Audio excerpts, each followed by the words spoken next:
It's compelling, it's cutthroat, it's chaotic, it's clever, it's controversy and chaos, baby. I was at the mall yesterday and I saw this old Hispanic Mexican looking man. I don't know what he was, but yeah. And he had a Make America Great Again hat on. And like everybody was just looking at him, like all the other Spanish people, because I was in, anyway, it doesn't matter where I was, but all the other Spanish people that was around, because there was a lot of them around, okay? They all was looking at him and like pointing and talking shit. And I was just like, oh, that They man don't can't stand a read the room chance. because it's in English. So no shock there. Like they just don't get it. You going home. No. You're going ET phone home. You're on your Like, way. you about to pack it up, okay? You literally have 30 minutes. Literally. And it was just so He funny. natural born. He want even the natural. Everybody. I looked at the Spanish lady. She was pointing and talking to her family and giving him dirty looks. And then he looked back and he just rolled his eyes and kept moving. I said, oh, this old man is sassy too. He said, I don't give a damn. He just don't. He gonna fuck racist around to the bone. They can't help themselves. The fact is, I'm like, that y'all be willingly racist against yourself is like exceptionalism. Exceptionalism has people like mind warped. Like they don't really understand what's happening because they think they're the exception to the rule. And like it don't make no sense. Speaking of racism, I be on Facebook. So I was on Facebook. I love Facebook because I'm in all of these groups. Like that is what I use Facebook for. I just be scrolling on my groups. So I'm in the Black Women Trader Joe's group. Actually, before I even get there, I was looking at something like stuff about the Beyoncé Bowl, and it was a bunch of white people just like crying about how she not country. Who does she think she is? And I was like, oh my God, y'all are sick. And Tomi Lauren, she tweeted yesterday, like, I really wish that all of you conservatives would stop. Like, Beyonce is actually great. I said, your hell done froze over the Dior bag. When Tomi Lauren, they coming for us. I know that the world is about to end. Something crazy is about to happen. And Tomi Lauren. My hot take about her is that it's all fake. Yeah, I don't think that Tomi Lauren actually believes anything that she says. I think she gets on there, and because it's Fox, she does it because is she still on Fox? I don't even know, but she does it because that's the base. It just kind of proves like I can just say anything, and you are going to willingly follow along with it, no matter how stupid, no matter how in your it's not in your best interest. Yeah. You're still going to do it and you're going to agree to it. Because like you said, everybody wants to be an exception to the rule. They think that, oh, none of that shit applies to me. And it's like, I don't really think that she believes that. I think that in her real life, she is probably a very liberal white woman. Liberal person, yeah. Mm-hmm. I would believe that. I feel like she's, and it's just like, this is just money. Let me go over here.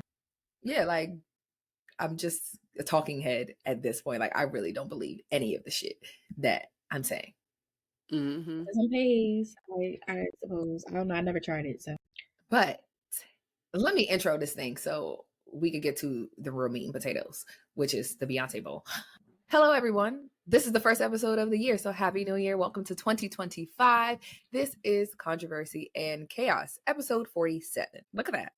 Yeah, 47. Ooh, ooh, ooh. A long way from one. Controversy and Chaos is almost a middle age. But now I can say it. Now we're almost middle age. Yes, now we're almost middle age. Exciting. That's crazy. Yeah, I was about to bite my tongue off last time I tried that. Yeah, because it was way too premature. It was way too premature. I was 30 something. You was in the 30s. Like, we're in our 30s. So I was feeling hit. Like, am I middle aged, bitch? Hell no. Give me a little bit more. So. Give me a little bit more time. Like, I don't want to be middle aged until I'm 50. I feel like that's accurate. I don't want to be middle aged until I'm 50. When I turn 50, then you could give me over the hill balloons and all those things. I feel like, but actually, where will we buy those balloons now that there's no Party City? Amazon, Walmart, Target, somebody. Not with them tariffs. Yeah, somebody got to start making balloons. Get the cricket. Teray. Not the cricket. Now I gotta make balloon. How the fuck do you make balloon? I don't know. Figure it out. I don't know. But I definitely thought about going to Party City. I did kind of sneak in there a little bit, but the helium tanks were not on sale. So I said, oh, but and they had them stacked up. I was like, if I see these on a discount now, I might go buy 2 or 3. Might as well. Because you know Dollar Tree ain't never got no helium. My Dollar Tree be having the heliums. You're exempt from this. You in the cut. How many people live in your town? My county? Your area? A lot. There's not that many Dollar Trees in this county. Our Dollar Trees ain't got no helium ever. They got balloons. They ain't got no helium. Oh yeah, they stay with them. They stay strapped up. We have Dollar Tree and Dollar General, but I feel like we have more Dollar Generals than we have Dollar Tree. Dollar Generals start popping up everywhere. I don't like always had them, but I never shopped there. I don't like them. I don't like it. Mm-mm. I didn't see that many Dollar Generals until when I lived in Georgia. And then when I came back home, I was like, wait, there's no more Family Dollar? Everything is a Dollar General. There's no Family Dollar up here. I think it's like one in... I didn't even think about Family Dollar. I forgot about Family Dollar. Yeah. Family Dollar had everything. Like that was the true OG. They had everything. I forgot about them. You could buy... I'm a Dollar Tree girly. You could buy Dollar Tree. Give me the $1.25 tree every time. No, they have a $5 section now, so they might be losing a customer. When you start deviating, I bought a couple things in there, and I was like, "Whoa, $5!" Yeah, like I thought I was spending $20. I have a $20 in here. What do you mean $25? Yeah. Listen, as long as I can still get my cards 2 for $1, I don't give a damn. I do not buy cards. I gotta buy Black people cards. I'm gonna go in the Target and go in the it's not Ebony section, but y'all know what I'm talking about. Go in that section.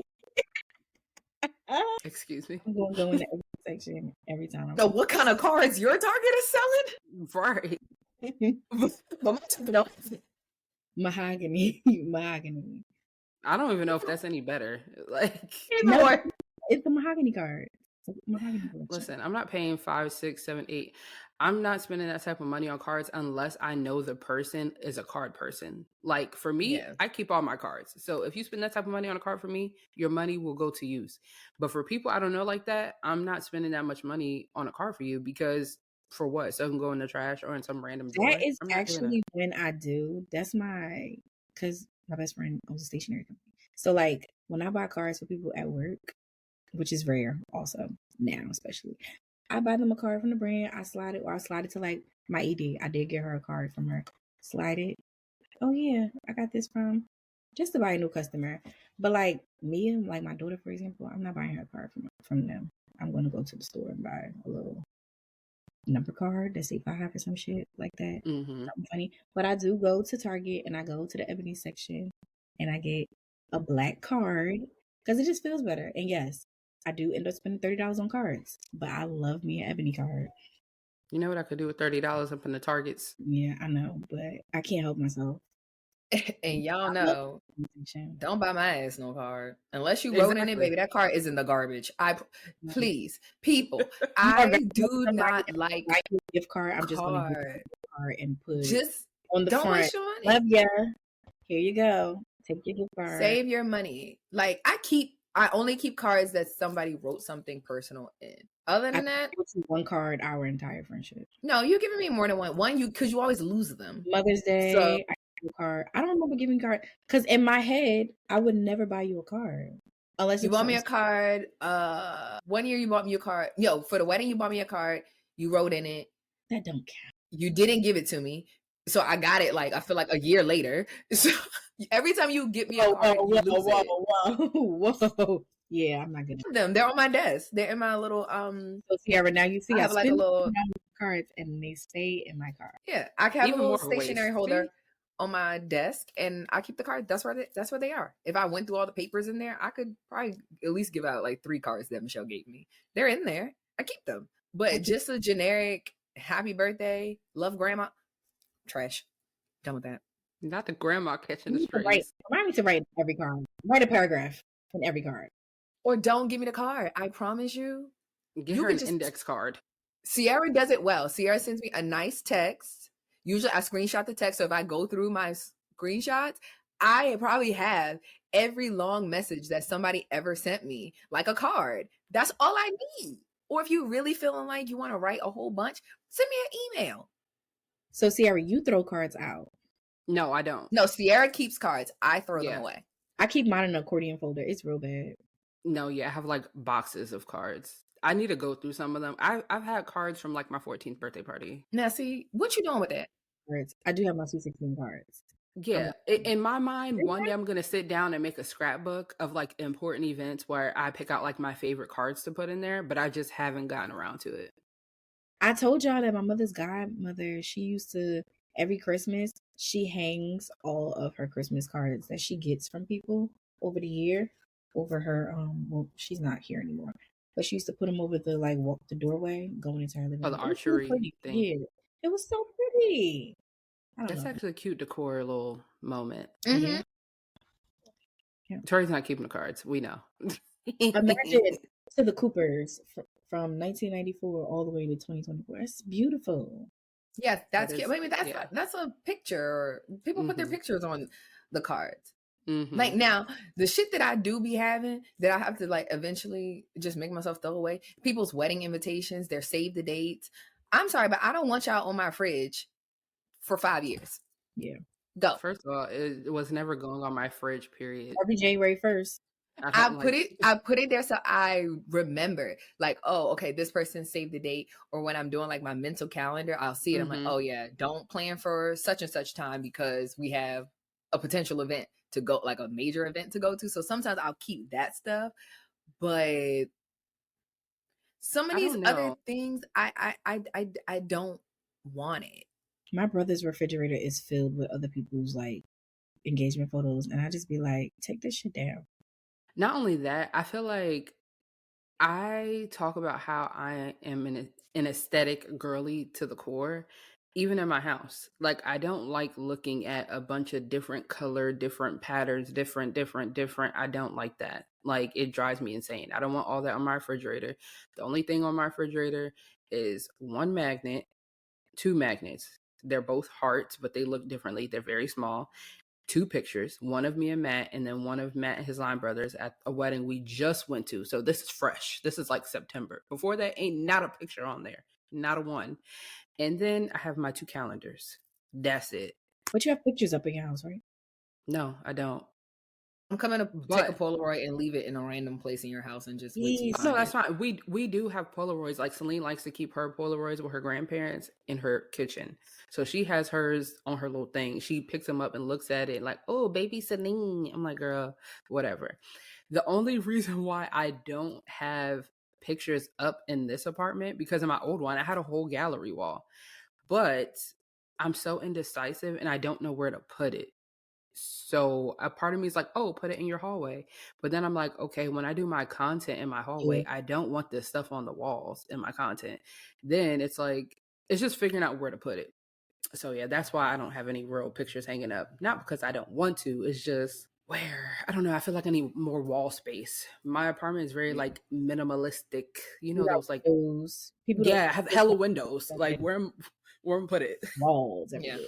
But no, I'm going to leave the Polaroid. I'm going to leave it in a extremely random place. Like you might look in your closet one day, but like, bitch, why the fuck is this here? I'm just going to put it in the most random place. A little scavenger hunt. Like you're not looking for it, but when you find it, a little treat. You see me just like, me.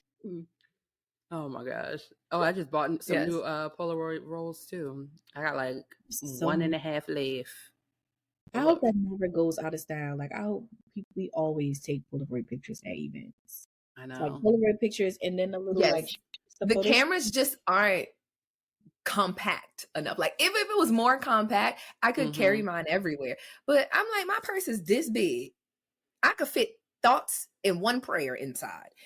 Well, buy a printer. Why? So you could take the picture on your phone and just print it out. Oh girl, I'm going right to the Walmart. 49 cents. Here you go. Or the disposable cameras. I have these disposable cameras from Mia's birthday party, and they were all like waterproof. The pictures came out so cute. I gotta dispose them. I mean, I gotta, get all the rest of them developed. But I think we need to bring those back. But they also need to bring the old prices back because $40. It was like a pack of 2 for like 30 something. I said they're not cheap. I don't remember this. They're not cheap, and then I have to pay Yeah, I feel like if we're gonna charge me $40 for these cameras, the cost to develop should be built into this price. Exactly. And I should that's why drop I like the Polaroid cameras. I Yeah. also thought about buying one of those. I used to have like hella digital cameras, and I have one that's like from like the new age, like Amazon, but the quality ain't. I have to play around with it to figure out the quality because it's really compact, like how our little cameras used to be. So if I could figure out how to really make that one work, I'll carry that around with me more. But I think I might just go buy like a real Kodak or Canon one that's like this big because the Yeah, quality is still like a power shot, and you can just throw it in your bag. Like, yeah. I just want to be able to take some really nice pictures and print them out. I don't really care about the quality. Like my phone can get a good picture. I just want to bring back that old developed film vibe in my scrapbooks because I have bad scrapbooks and they're like half empty. See, we need pics. We need pics. Well, that was great talking about photos. Now let's get to the star of the motherfucking show. Our favorite unserious Virgo, Beyonce Giselle Knowles Carter. Yeah. The fucking Beyonce Bowl. I'm still speechless. Like, I literally watched it and I was just like stuck. Like, what the fuck did I just watch? That was the most flawless thing I have ever seen. And even now, watching it back on Netflix again, she went in and Beyonce made her edits. Better, yeah. She went in, she made her edits. Some people got a whole lot less camera time than they did on that field. She said, "Clip, you're out of here." Like just like her brain to do it that quickly. Like, you just got off the stage and it's already edited and ready to go. Like, sister, like even even certain things, it's just like, oh, it's a tighter shot. So like the fan in her car, you can't see the fan no more. It's like boom, gone. On the actual live performance, they showed Post Malone before his part came on. On the now new version on Netflix, no, you see him at the appropriate time that you're supposed to see him. I'm just like, what kind of like it's very interested in people like her or like very creative people. I just want to know how their mind works. Like, where do you start? At every moment, 10 steps ahead. But not only how her mind works, but how do you, because my thing is I have so many like visions. Like, I'm more so of like a visionary, but putting it into words in order to like have the people around me help me create the thing that I'm envisioning, I can never find the actual words. And I can't draw. Yeah. So it's kind of like it's just tight. They got like same vibe. Yeah. Like I need you to read my mind. I need you to telepathy. Like, like I'm visual, so I would have to like basically make like a visual mood board, like on a science poster board. Like, this is what we're going for. Yes. Like, I cannot explain it to you, but I can show you what I'm trying to do, and then we can execute later. But it's just so good. And at this point, if there's any confusion about who the GOAT is, I don't even want to have conversations about. It's not that man. It's not that man. Yeah, I don't want people comparing them. I'm tired. Stop comparing them. He's gone. Let it go.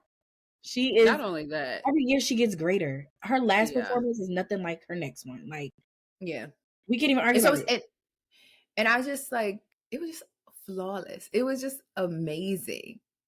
Like, the colors, just like all the messages inside of it. It's like, you have to pay attention and you have to know these things in order for them to make sense. Like, if you don't know, you're not going to know what you're even looking at, and maybe it's not for you.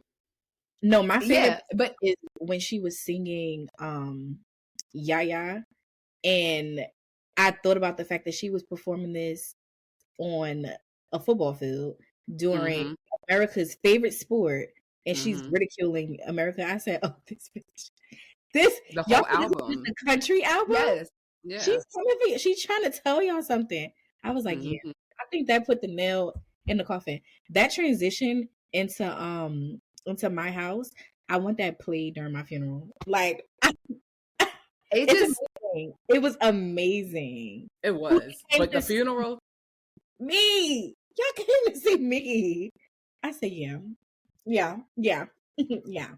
That's how I felt. I was just sitting there like, let me play that back. And then I had to go press watch live. I said, oh, this score is not changing anytime soon. Let's go back to the performance. I need to see it one more time. It was amazing.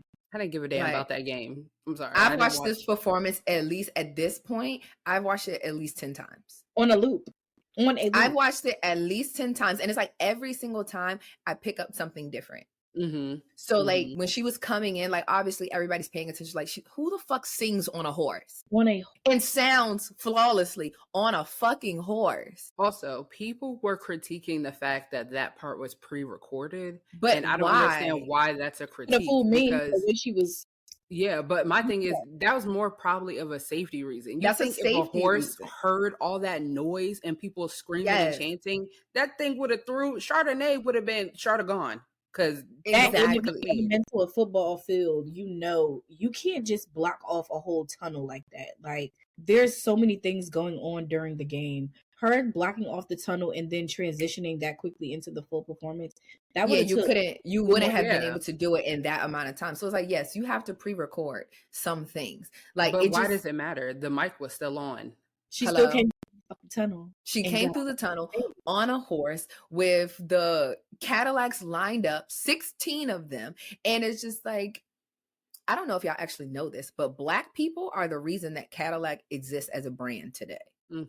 And I know that she knows that. Mm-hmm. And I'm just like, tell us more. So during the Great Depression, white people lost all their money because they put their money in banks. So they lost all of their money. Black people could not get bank accounts, so all they had was cash. Cadillac was one of the few brands that you could buy a car cash. Mm-hmm. So what did Black people do? It was like $300. They saved their money. They bought the cars cash, and they used that for what they drove white people around in. Mm-hmm. So and that's what they did. But it was like a luxury car.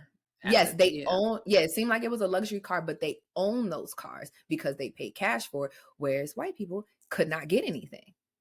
Mm-hmm. So we saved, and the brand was going to go down because people couldn't buy it. We saved them because we're buying them in cash. If you're a struggling business, you're going to do what you got to do. You're going to take the cash no matter where you could get it from. Now, I feel like that's why a lot of older Black people drive Cadillacs. Exactly. So let me tell you why I learned this information, because y'all know I be in rabbit holes that I don't know why I'm there. But I was talking to an older person in my family, and they've had nothing but Cadillacs, right? My grandma. So one day one day I Googled, I'm like, why are Black people so obsessed with Cadillacs? Because all older Black people I know are obsessed with Cadillacs. And that's when I learned that information. Mm-hmm. I said, oh, this is a deep-rooted thing. Heard you. Gotcha. Mm-hmm. It really is. They know that. Now that I think about it, Cadillacs and Buicks.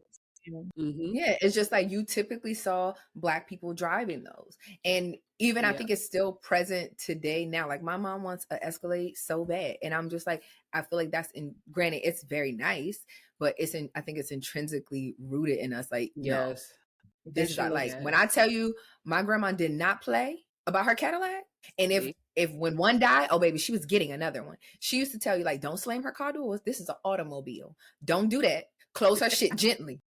Close it soft. Oh, she didn't play no games. You slam her trunk if you want to. Oh, it's a problem. No, close her shit gently. It's an automobile. You ain't got to do all that. That's funny. But yeah, that part, I was just like, amazing. And then like when they started singing Blackbird, I wanted to cry. Oh no, I did tear up. It was the most angelic thing I had ever seen. It's just like the all white, like we're on, like it's like you wear white to honor your ancestors. We're wearing all white. Everybody is wearing white. Mm-hmm. I was just like, people don't understand that. It's like, oh, the white. First of all, it look good. It don't matter. It look good. Yes, you wear your church whites. You wear your church whites. You wear the crispy. Yes, crisp white. Like certain things that go over people's heads, I'd be so confused. Like, you didn't get that? You wasn't picking that up? Like, no. I don't understand. Because a lot of people just watch things just for the show. But I think that Beyonce has taught us you have to pay attention. Like everything is done very intentionally, and everything that she does has some kind of historical reference. Mm-hmm. No matter if you know it or not, go look it up. And that's why the conversation of us not having any real pro-Black artists is asinine, because everybody's not about to be Martin Luther King. Nobody is going to sit here and listen to that type of verbiage in 2025. Like, yes, educate people. Like, there's so many things that I've had to look up for myself. When Cowboy Carter came out, I was on Google bad, because I'm like, wait, what does this mean? Wait, what is this? What is that? Like, there's so much that I learned through that album about Black American history, and like even like cowboys and all these different things. I'm like, it's so interesting, like things that I never would have thought about. And I also feel like, because I'm from, well, my family's more so from up north, it's also a different thing, because, well, first of all, y'all know how I feel like people from up north are very like stush. Like, they don't really care as much about like Black pride and Black history as like Southern Black people. It's very like, yeah. So a lot of like my Southern friends that live in like Texas and all these other places that I've met, like whether in college or whatever, it's like, even celebrating Juneteenth, I knew what Juneteenth was, but I didn't grow up celebrating that. But like my Southern friends did. So it was interesting to see how, like, regardless of how far removed we are from slavery, so, you know, all these different things in those Southern countries, the Mississippis, the Alabamas, the Georgias, the Texas, the Floridas, they still are very much so deeply Louisiana ingrained in that shit. And I just find it so intriguing. Like, I don't know. Yeah, because I feel like in northern states, everything is much more industrialized. So it's different. It's a different experience. Whereas a lot of things in the South, you'll have like, okay, you might have Atlanta, that is the like developed city, but Georgia as a whole, I feel like is probably more, it stayed exactly the same. So the, like, even just like racism and things are a lot, they're exactly the way that they've always been in the South. So it's like, when you're a Black person, you kind of have to treat things and you see things a little differently, because it's right there present day in your face. Sundown towns still are very prevalent. You would think it's 2025, why does this still exist? But they very much still do it in the South. In the North, you don't have to worry about that. You're not worried about, oh, if I go to this city, I'm not worried about if I'm driving to Philly, oh, damn, I can't stop for gas right here. Oh no, they're about to go there. You're not thinking about that. In like the Pennsylvania area specifically. Like, I don't know if I think there's some in like Michigan. Like, there's sundown towns all over the United States.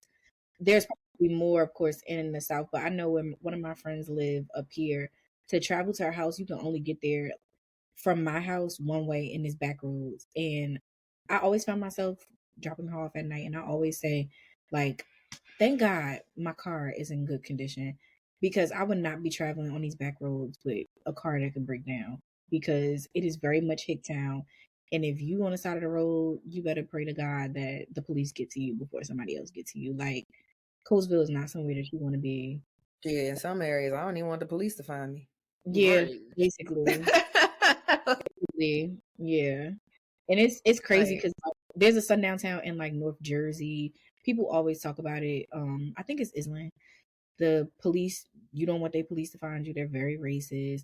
And it, like, stuff like that really shocks me about the North, because it's like, look around. It don't give that.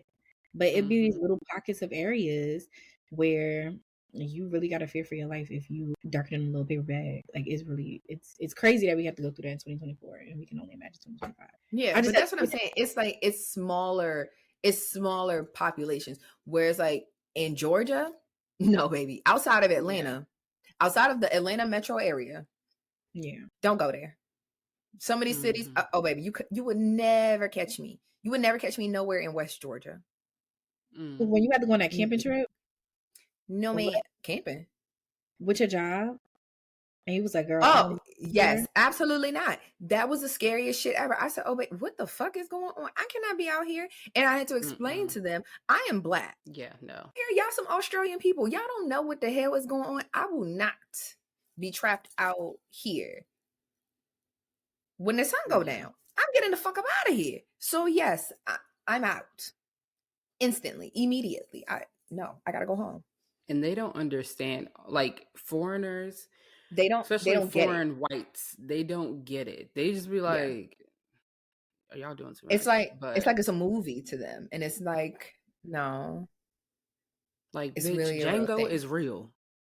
Yes. I never actually watched the whole movie through. It's such a good movie. I really love Django. Phenomenal. Love it. But we watch it a little You bit said too much. Django. You said the Django. She says the Django on purpose. I said the Django. He said the D is silent. The D is silent. It is. That's but like that's a line in the movie. But I'm calling it the Django. But anyway, back to Beyonce. I want to say that Beyonce has started her "you need to go open a book and read" shit since Lemonade, because she definitely had us in our textbooks during Lemonade. Or at least me. I know I was in front of that TV. I went to a Lemonade watch party, and niggas had their books in the middle of the room and was like, "Here's the reference." And I was amazed because that was my first introduction to like true Beehive. I said, "Oh, y'all are in the trenches with Beyonce." Yeah. And now she hides a little hint in everything, and I love it. I love it. I feel like Beyonce has always been super pro-Black imagery wise. Like, I don't feel like she's ever been whitewashed in how she presents, but I do think 2016, that Lemonade era, she was very much sort of like intentional about the braids, given the history about, you know, being Creole, the Louisiana culture, all these different Southern things. I feel like she started being more intentional about and not even caring about what the powers that be thought about it. And ever since then, it's gotten more Black, more Black, more Black, more Black. And that's why I feel like her and Kendrick are like work husband and work wife. They are so like, I just love them together, because when the Super Bowl comes, people will see why Kendrick is performing at the Super Bowl. Obviously, he's not Beyonce, but for a rapper, there are no rappers that are as intellectual and can like entertain in the way that he does. A lot of times they don't go hand in hand. Like for me, I've said it plenty of times. J. Cole, very intellectual. He's a snooze fest to me. I can't do it. I'm sorry. Yeah, he's not like I just can't wait. Like, can you imagine King Kunta at the damn Super Bowl? Like they think they hired him off the backs of that beef and how he performed. And no, it's not that at all. Y'all, I feel like these two things are very intentional, going hand in hand. Yes, y'all. I don't care. It's going to be very fucking Black during Black fucking History Month. This is about us. This is our time. But I don't think that they are expecting that. I think that they probably are. They don't know what they're expecting. Kendrick is not about to whitewash it for nobody. Like no. And I hope that they know that, because when I turn on that TV and I'm sitting there, because if the Eagles not playing, I'm not watching the Super Bowl. I'm gonna just be honest. We've had a great run this year, by the way. They're not getting a Super Bowl. We beat y'all. Never mind. I have to say we, because this is a Commander's household. Yes, the Commanders has had a great season, okay? But we 12-3. We're having an awesome season. It's not going to matter. Y'all not going to the Super Bowl. The Commanders not going either. So we both going to be sitting on the couch together. In a couple weeks. No. I'll talk to you in a couple weeks. Trey, you know football. You know football better than me. Jalen, I know my team. I know my team. I even wrote about Jalen. It's not even Jalen. That's Saquon. Saquon fucking Barkley. He been carrying us on his fucking back this whole season. Okay. All I have to say is I'll see y'all in February. And even if we're not there, because even if we're not there. I don't think it's gonna be the Eagles. It's not gonna be the Eagles. Whatever. Even I know that. I'm holding on to my faith. But even if we're not there, I'm turning on that TV. Nobody from the NFC East at halftime. Let me just tell you. I'm turning on that TV at halftime. Back to the topic at hand. And I am going to be sat. Not seated. I'm going to be sat for the All Black show. I might wear all black on the day of the Super Bowl, because I already know what's coming. It's about to be a fucking movie. Yeah, I might wear, it's called a fedora. All right. And a leather jacket. I might have a leather jacket. You mean a beret, bitch? A beret. All right. Oh, with the wing in the front. A beret is sit like this. I'm gonna get the wing hat. What is you talking about? What is a wing hat? A hat with the brim in the front and it's tight in the back and it's flat coming to the front. Oh, that's not a fedora. That's not a fedora. Yeah, I used to wear those. So lost. I'm like, what Black Panthers ever wore a goddamn fedora? Yeah, the pawpaw. Now that she's describing it, I know. You want a Bill Cosby hat? I know what kind of hat you're talking about, but that's not. When you said it about the sweater, I was trying to hold it in. Not Pill Cosby. Anything but Pill. Listen, Heathcliff Huxtable. All right, we was call that nigga with them. Was that nigga with them sweaters? Okay. But the Pill. Listen, he got out. They say he innocent. I don't know. What we supposed to do? Bill Cosby, he been out. What you talking about? Oh, wow, I did not know. Yeah. Girl, I've been under a rock. I don't know what that means. It's been he been out for years. Really? You thought he been rotting in the jail? Bitch, no. He at home in Philly. He your neighbor for real. Hello? Bill was at home rubbing them crusty toes together. The fuck? Where is Pill? But while she looks that up, more about the greatness. We have to talk about Blue Ivy. Okay, that's what I wanted to talk about. The way that Beyonce includes her in everything, and you can just see, I feel like as a mom, like you just can't hide being like proud of your kid. You can even see her like during the performance, like watching her, and it's just like being shocked, being gagged. I'm performing, like I'm watching her. That's my kid. Like the last thing that she does when she sees Blue is so like, that's my fucking baby. Yes, like and that part is what always makes me emotional, because it's like, as a mom and like an entrepreneur and all these things, my mom's an entrepreneur as well, it just makes me so emotional, because that's my dream. Obviously not performance, but to have some type of business that generationally, you know, goes through, like my daughter, like Celine, like what is she going to be doing in our family business? You know what I'm saying? And that shit just makes me so emotional, especially because people really will sit here and try to downplay you, downplay your family, downplay your child. Oh, she's just doing that because Beyonce's her mom. No, that little girl worked her ass off for that. And I don't want to, oh, she can't really dance. Who can dance? Who don't got personality? Who?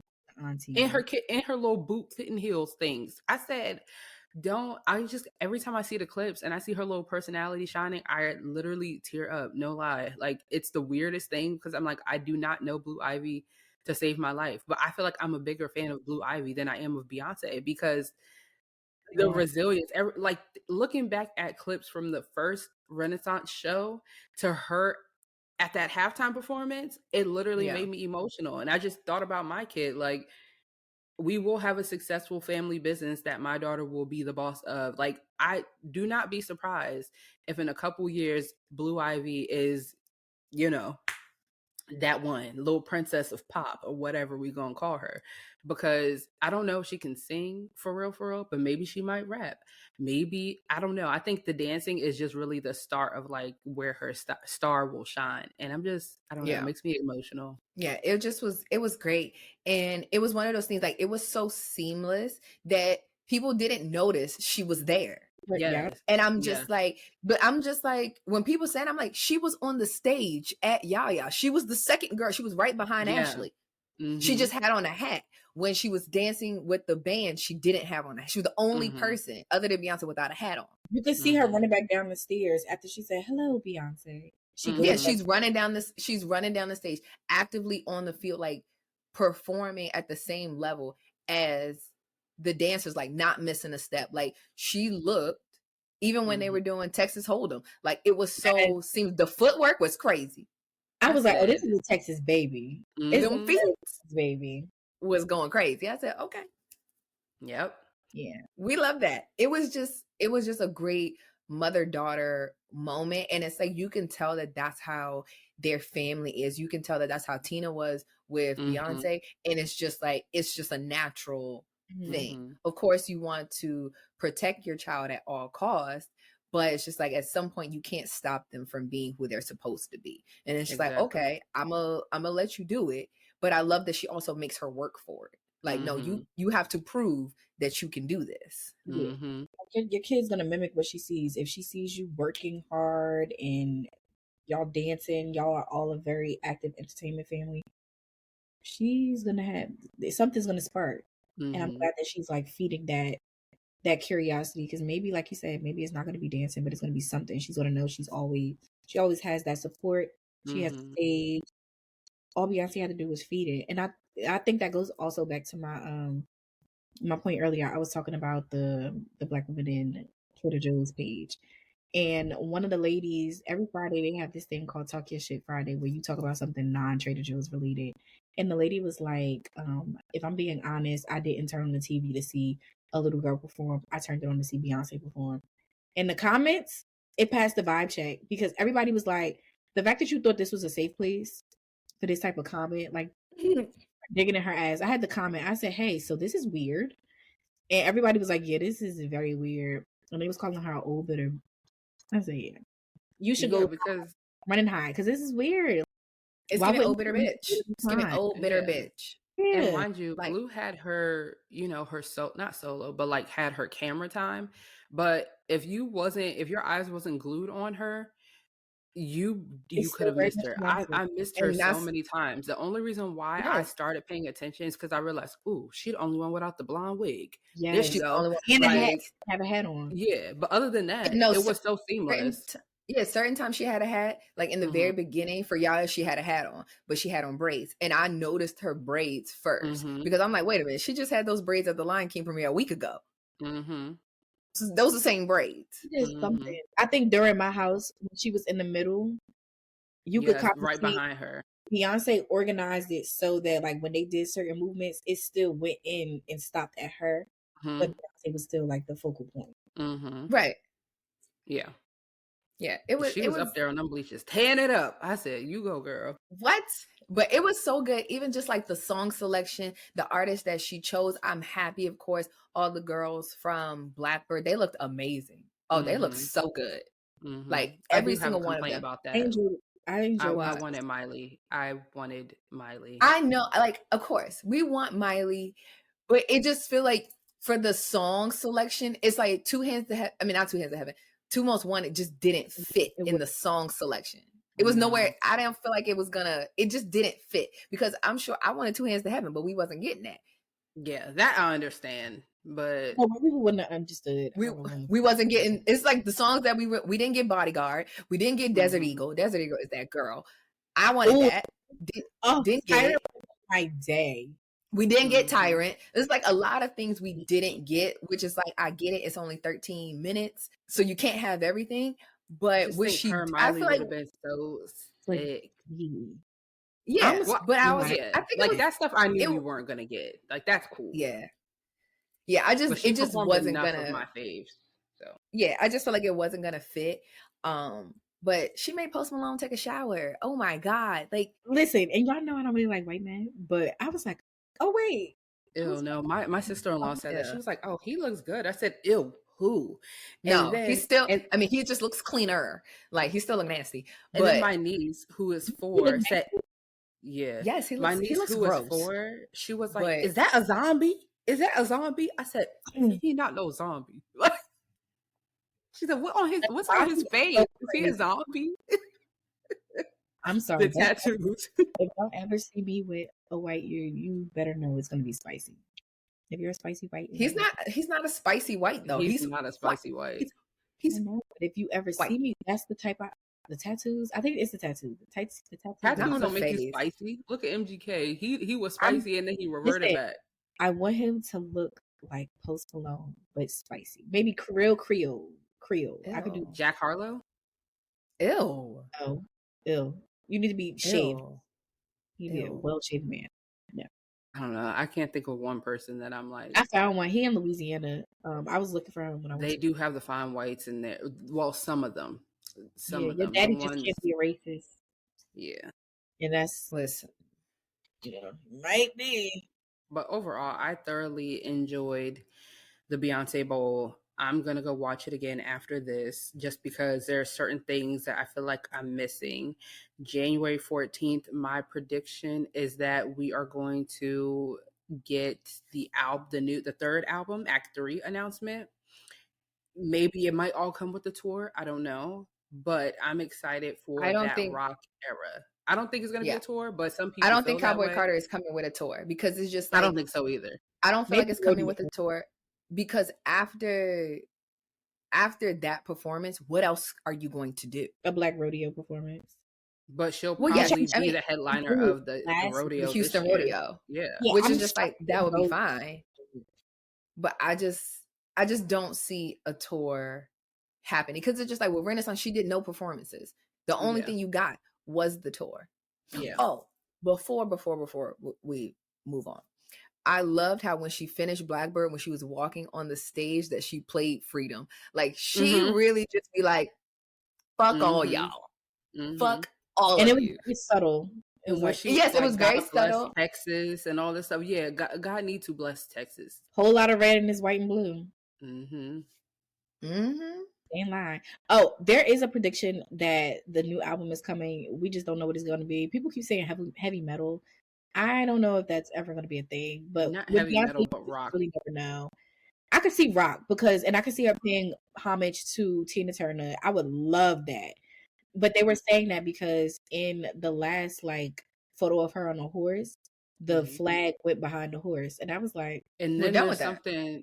I had to look it up, but Black Betty, I think I sent you the TikTok, Teray, last night. I was in the so I'm like, oh, that's what Black Betty is, and she had Black Betty on the newspaper, right? Yeah.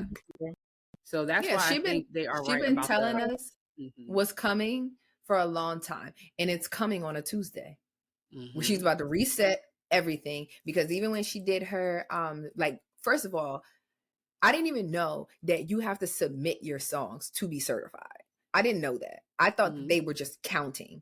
So the fact that she went back and was like, hold on, y'all talking about I'm not the greatest ever? Let me go actually all these songs that I don't submit, let me go back and fucking submit them and show you who the fuck I am. So like having multiple platinum record, not even multiple platinum, multiple diamond records. Yeah. And doing it and releasing the numbers on a Tuesday. This announcement, January 14th, is a Tuesday. I'm like, oh, you about to start going, we about to be releasing albums on Tuesdays again. And if they don't let her into the rock door, she has some stuff in the crates that she could pull out and say, I did this already. Because I'm trying to think, it's not Why Don't You Love Me? It's something that she did, and they had like a rock Don't Hurt Yourself. Yeah. Yes. Check. Yes. That was definitely, Shit, y'all know one of my favorite Beyonce songs, Ring the Alarm, that live is rock. Because I think when people hear rock, they think of one typical thing, and it's just like, it's heavy metal. It's not that. It's not. It's not pop that. rock is a thing, and I used to really be in that pop rock girl bag. And if she does a song with Hayley Williams, I will just pass out. Oh my god. Who's that? Paramore? The Paramore girl? Oh, okay. Girl, I just know Paramore. I don't know the individual. Well, yes, the singer? Yeah. That's her. Yeah, that's her. And we want her. You know my favorite Lake song? Ain't It Fun? I have it on the playlist. That's a good white song. They play it at every white wedding. They play it at parties. All the appropriate white Christmas places. Parties. Yeah. Because ain't it fun? It depends on what we're talking about. If you're at a party, I would hope so. I hope it's fun. The fuck? Okay.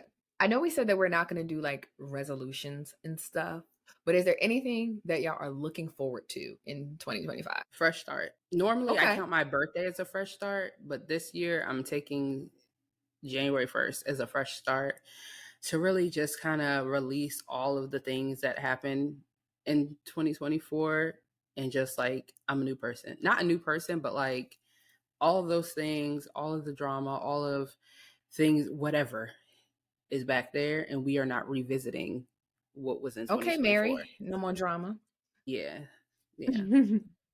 Yeah. So just a new start, a fresh start, and releasing things that just on my B Simone. Just kidding. Not on my B Simone. Releasing things that don't serve me. The last 24 hours, the things I've learned about that lady.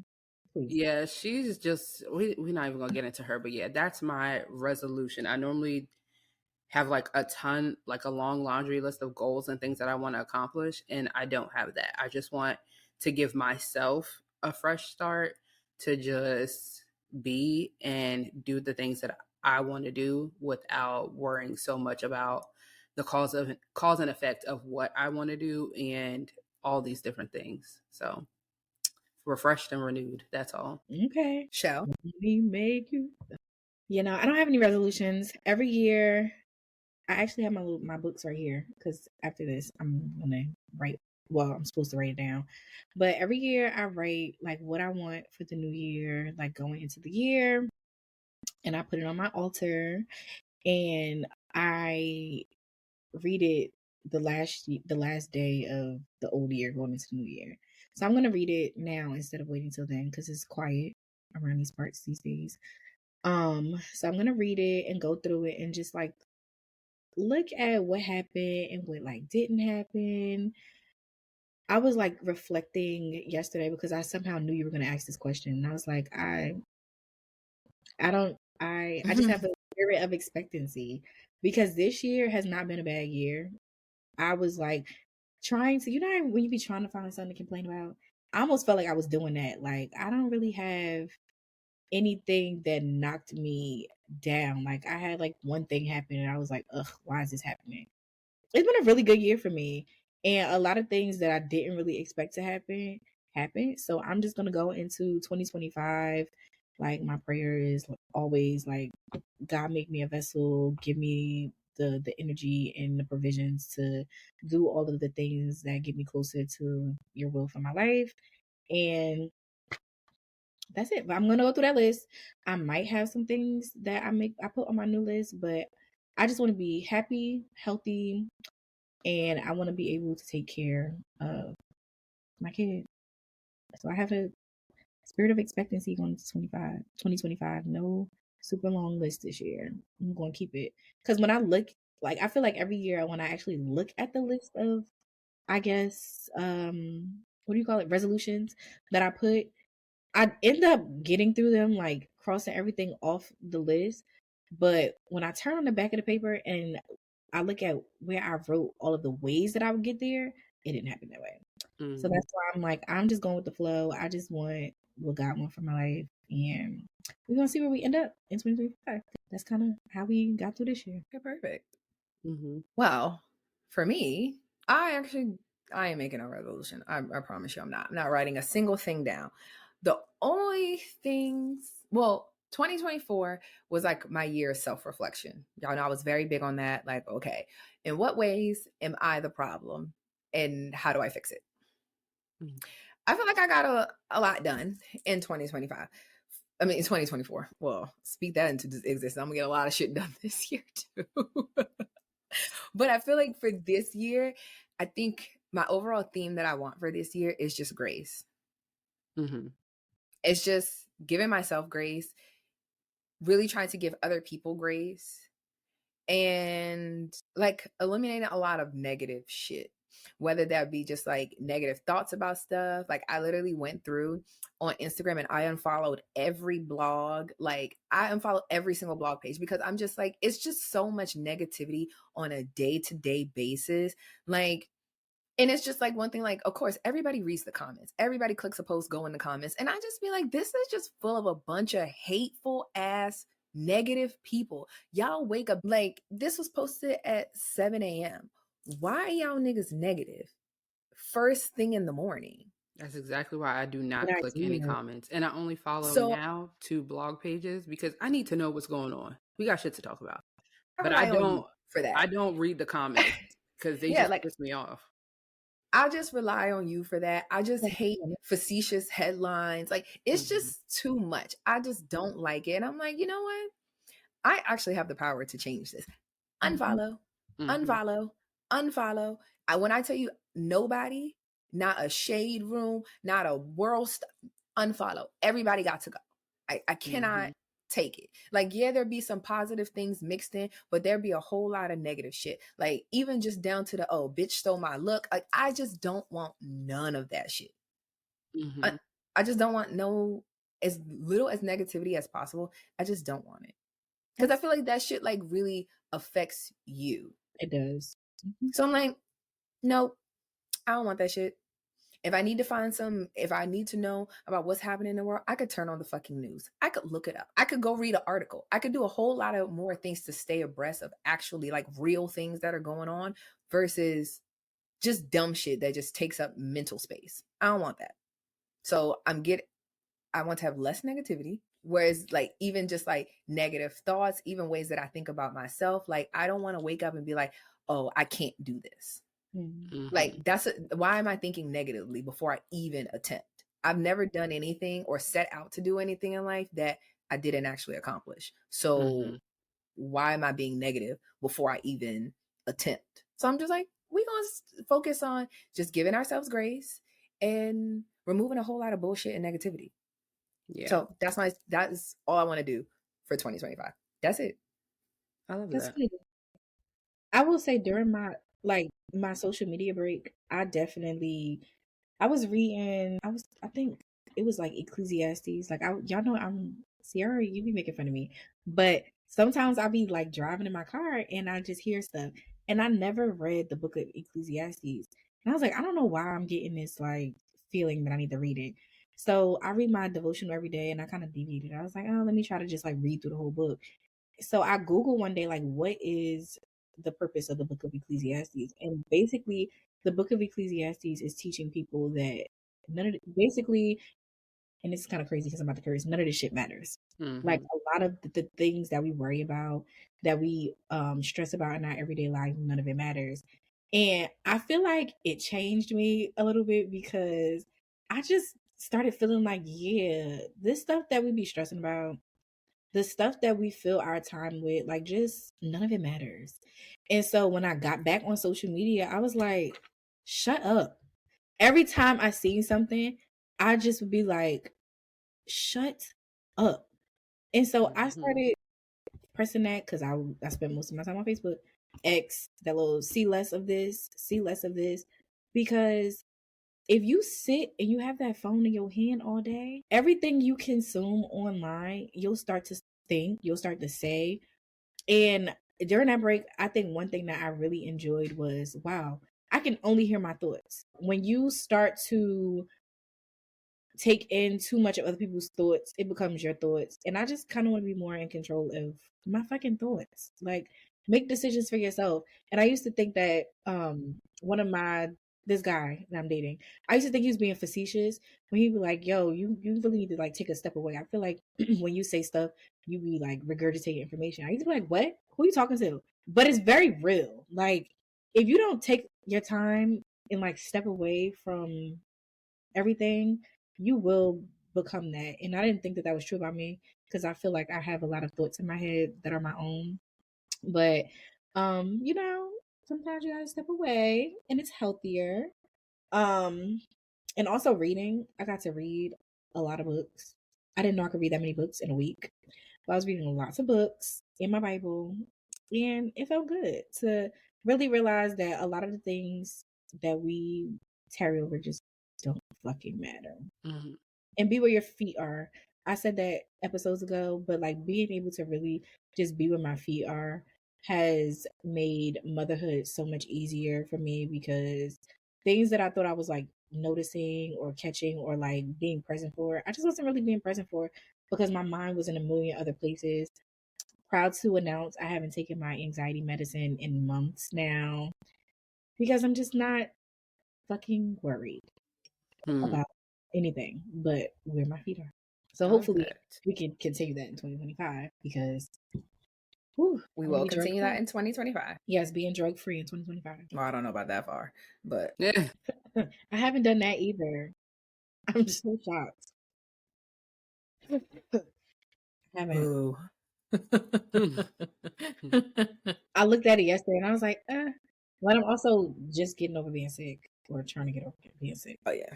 So that probably wouldn't be good for you anyway. But yeah, so it seems like everybody has a great positive outlook on the next year. I'm excited about it. And it's going to be what it's going to be. I'm ready, Freddie. It's going to be what it's going to be. But to conclude this, we do have some sad news, peoples. Is it sad? It's not really sad. Okay, how would you describe it? How would you describe? Well, you can share it. There you go. No, it's not. I'm saying that it's not sad because tell the people what's not sad. I feel like now I have to frame this differently. You do it. Well, I'm over here choking on my thoughts again. Oh my God. Calm down. It's not that serious, Hot Pot. Calm down. Like, it's not that serious. So, going forth into 2025, Controversy and Chaos will now be a duo instead of a trio. I'm sure at some point in time, you guys will still see Michelle, but it just is what it is. They kicked me off the boat. They told me to put on my life vest. I got evicted. Hold on. I got evicted. We're not going to say that. No. And I'm saying that it's not sad because it's not. Controversy and chaos will continue. It will grow. One day we are going to turn on our TVs and we are going to see Teray and Ciara. There's going to be so many opportunities that come from controversy and chaos. It felt good to be here on episode 1 and to see how it's grown. But it's just not a sad thing, you know? I had to reprioritize things in my life, and we made a vow to our friendship, which y'all hoes need to learn how to do in y'all friendships, but that ain't none of my business. We made a promise in the beginning that one of the rules was if the podcast became, what was the rule again? What was the rule again? Oh my God. We made a rule, a pact, a vow, if you will, whichever synonym you like to use, that if the podcast started affecting our friendship, that we would cease to do it. I think that anytime that you do anything business-wise with friends, it's kind of like the age-old thing, like, oh, you don't mix business with pleasure. But at the same time, you always want to, I feel like you always kind of want to grow with your people. But you also have to realize, like, okay, what's the end goal and what's the most important thing? Is the business the most important thing, or is the foundation and the friendship the most important thing? And for the three of us, we've been friends for damn near 10 years. So that is the most important. So if we ever lose sight of that, it's like, hold on, cut the shit, cut the cameras, put the mics down. Yeah, we need to focus and address this because this is the most important thing. And that's just what we're choosing to do. So we hope that all of the listeners still support us in the future. And like I said, you will see Michelle at some point in time. There will always be a space, a place, because we're sisters at the end of the day. This is more than just like a podcast. Just friends. It's more than just a podcast. It's more than just, it's more than just friends. Emphasis heavy on pretty. Hello. Like, it's more than just that. And I would never want to lose a close friendship or somebody that I do consider a sister over anything. And they know I'm very territorial about my friendships. Like, I don't play that. Once you're friends with me, we're locked in. Ain't no switching up. Like, so terrified when this part of the conversation comes up because one day on the podcast, I gotta find the clip. Teray was like, and people know I don't play about Michelle. And I was like, I don't. Oh my God, somebody don't play about me. No, but I don't. Like, she could get on my nerves. And I could tell her she's getting on my nerves. Yeah, but y'all and I real crying. Oh my God. Michelle. Oh my God. Stop. I was just supposed to be joking. Why am I real crying? But no, nobody got in a fist fight. Nothing like that happened. No. But I did tell y'all that's the kind of energy I'm on. So tread lightly. Yeah. Please leave her alone. He want to move furniture so bad. I'm trying to get rid of the negativity, but not that much. No, I think that the controversy and chaos is important, and this particular group of women are very much, I said I want to do it, I'm going to do it, it's going to get done, it's going to be great. And so when the greatness is threatened, you got to pull out. And I will admit here before everybody, I was not always I did not always communicate in the best way that I needed to. And just realizing like, wow, I don't talk to you bitches outside of the podcast. That's not okay. And so that had to change. It has to change. And I think it is a great I wanted to talk about it here. I wanted us to talk about it, like I guess in public, because I think it's important for people to understand that everything don't have to end in a fallout. Like, you don't have to lose your friends because something happens. Sometimes you just need to have one of those good old conversations, and you need to be able to receive a lashing when it is deserved. Take it, think about what's been done, and come up with a solution. I think a lot of us have grown up around women who have said, like, "Oh, I don't have a lot of women friends. I don't keep a lot of lady friends. Like, that's just not how things were." Or some of us might have women in our family who lose their lady friends as they get older. That's just not a desire for me. We all have daughters, and I grew up with a lot of aunties who didn't have the same blood as me, and that is a desire that I have for my daughter. And I also have made beautiful memories with the women in my life, and I would like to continue making those memories. So decisions had to be made because this friendship is at the top of the list. When I talk about priorities, this friendship is at the top of that list. And some things are just worth saving. I'm a leaver. I'm a leaver. I believe. You need to leave. I Oh believe my it, God. but not my friendships. Not Yeah. not good friendships anyway. Yeah.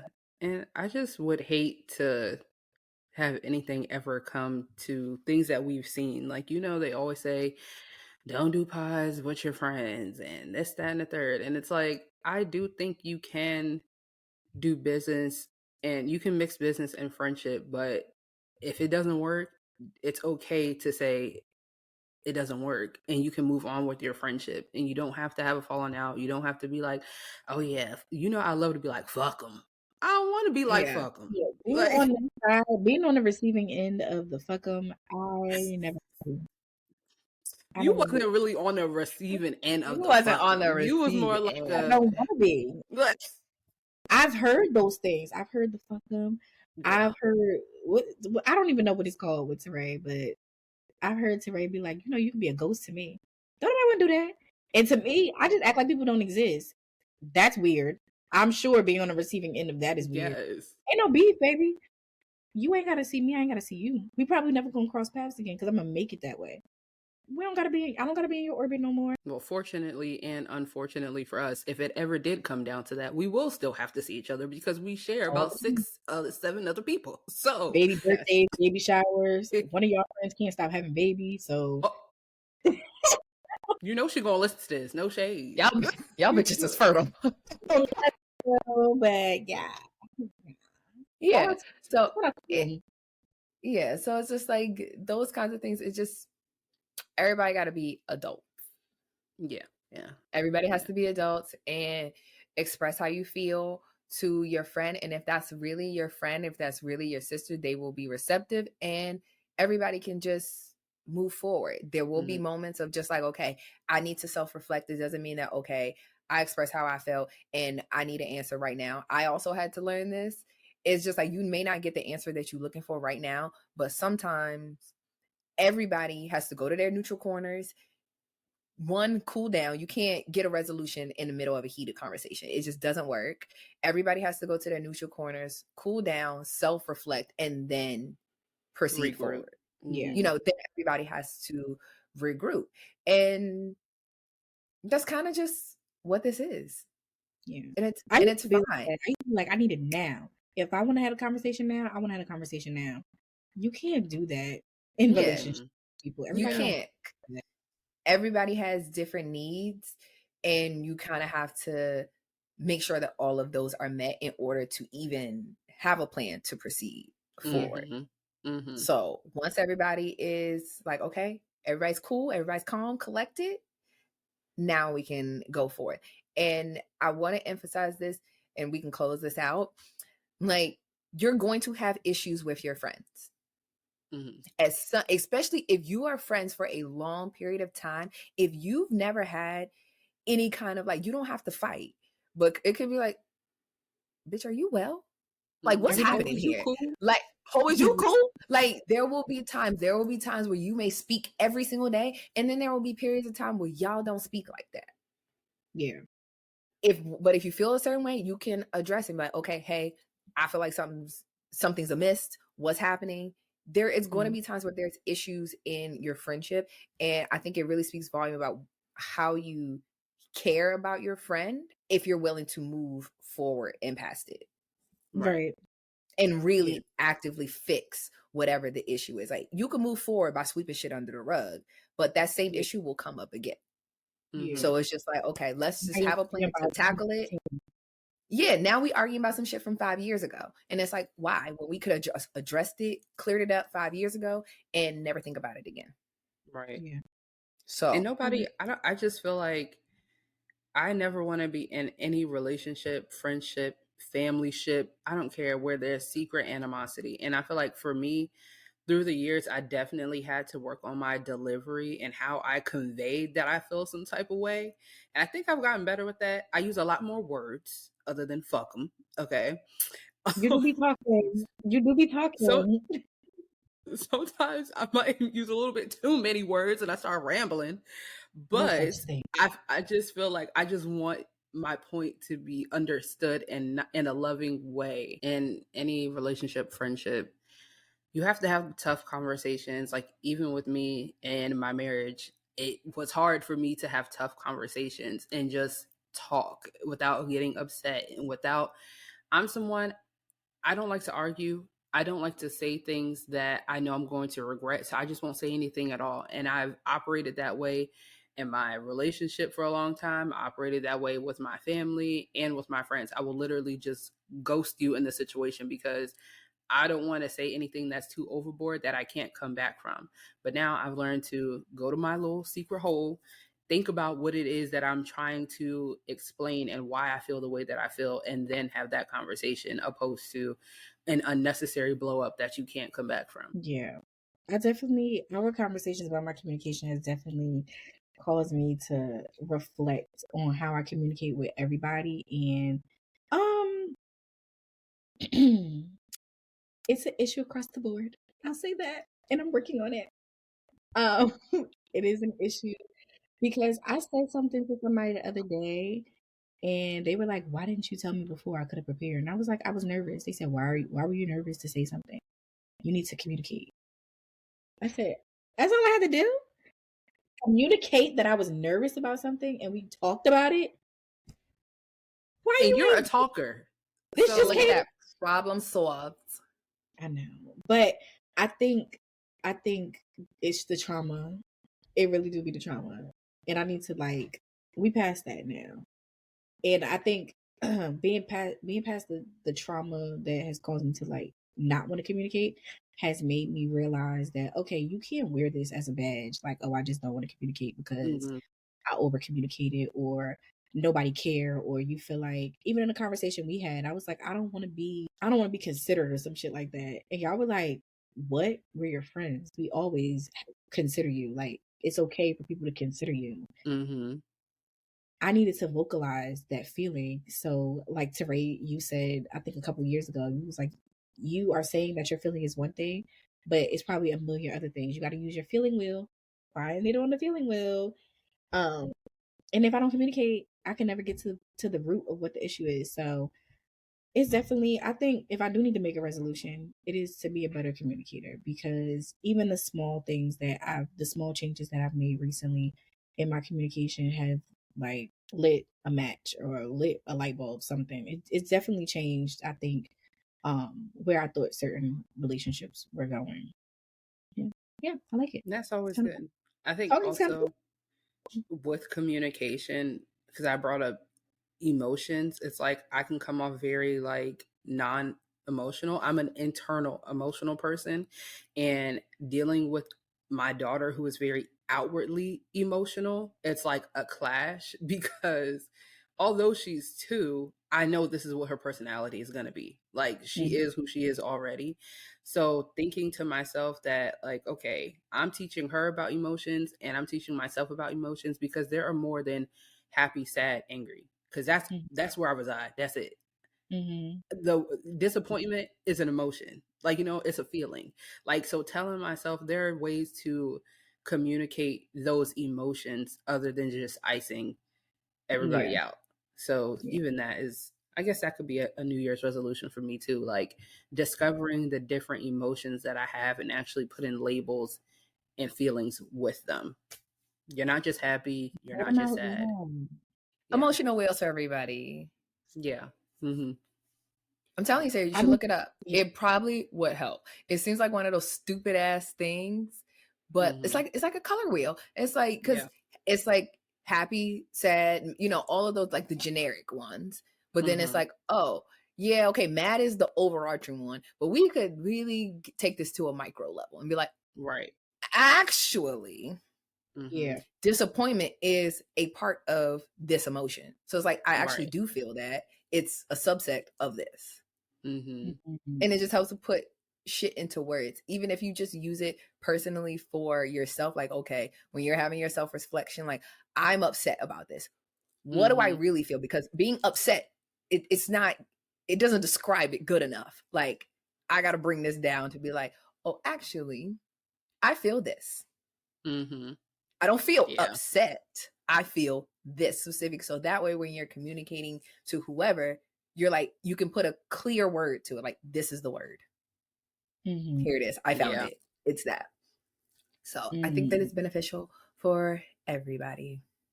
Yeah, I agree. Yes. I agree. So here is to 2025 and all the shit it has to come with.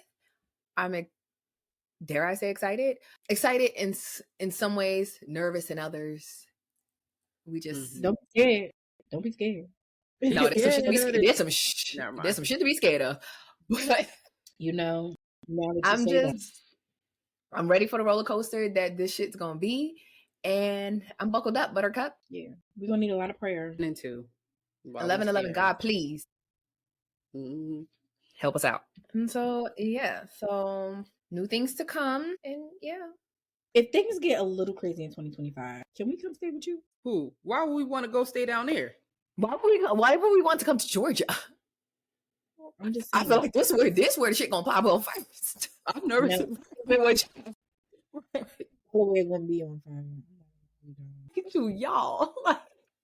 Biden got that boy out. He didn't pardon his son. They coming for him first. I mean, should he have not? That's his. I mean, I would have did that. That's my seed. I'm gonna bail my seed out regardless, unless you a serial killer. But yeah, we don't know who's gonna be roaming these streets in 2025. Listen, we got bigger fish to fry. Yes, bigger fish to fry. Girls is fighting, and we could talk about that offline because I don't even know what to think. I need y'all to educate me. Okay. Well, thank you all, current listeners, future listeners. Hello. Let's get ready for 2025. Okay. Okay. Here's to 47 episodes. Here's to 47. I got a drink. Yeah, that's better. Oh, okay. Bye. All right. Bye.